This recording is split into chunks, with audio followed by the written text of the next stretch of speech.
Guys, in today's video I will be showing you how to fix Google Drive. This video cannot be played problem, so the answer is easy. Just go to the settings and then scroll down to the apps section and then go to the search and search Google Drive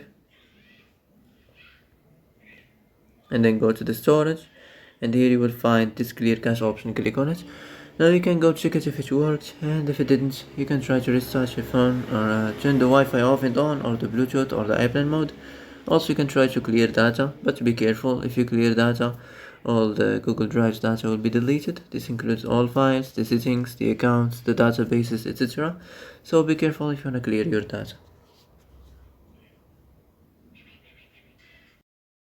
And that's it for today's video.